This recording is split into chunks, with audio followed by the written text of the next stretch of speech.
You know, it was in August, and we forecast that we was going to go into a La Niña fall, winter. And with that kind of a forecast, that means our temperature is going to be a little bit warmer, and also it's going to be a drier spring, you know, and or typically it is. And so, you know, the first thing that comes to my mind and some of the growers' mind is, if we're going to have a drier spring, that means the moisture at planting is going to be a premium. I mean, it's always a premium. But if it means it's going to be more of a premium, then I've got to be ready. You know, I might even need to burn down my cover crops a little sooner so I can store up some moisture with the rain falling in, you know, for planting. And so it's one particular producer, Myron Johnson. He did exactly like that. He got, instead of having one set of planters ready, he went ahead and rigged up another set of planters so that whenever he did get that rain and early spring planting season, he jumped out there and pushed it just as hard as he could, as if that was going to be the only moisture of the season. And as it turned out, then the only moisture really we got was late May, then early June.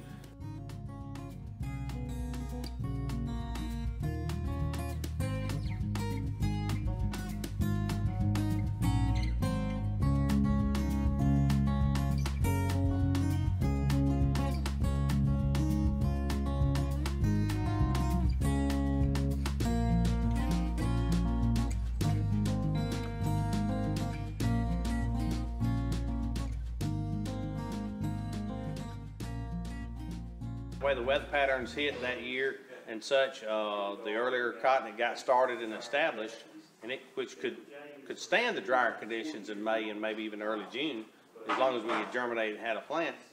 You know, they got the July rains and the August rains, then it kind of turned off dry again, and he made 3 bale cotton of acre.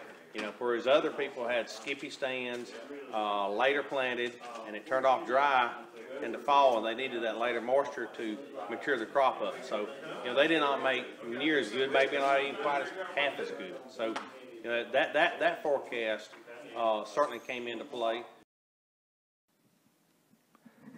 To summarize how this worked in southeastern Alabama, the producer who William Birdsong discusses plants a high biomass cover crop after harvesting the cash crop in the fall. This cover crop is fertilized in the spring and is terminated and rolled down prior to planting, so you have a substantial amount of plant residue on the surface that can have some very important impacts. And this is a big investment in cover cropping. And the impact of the enzo cycles in parts of the southeastern U.S. in the fall and winter and spring provides some skill in seasonal climate outlooks during those times of year.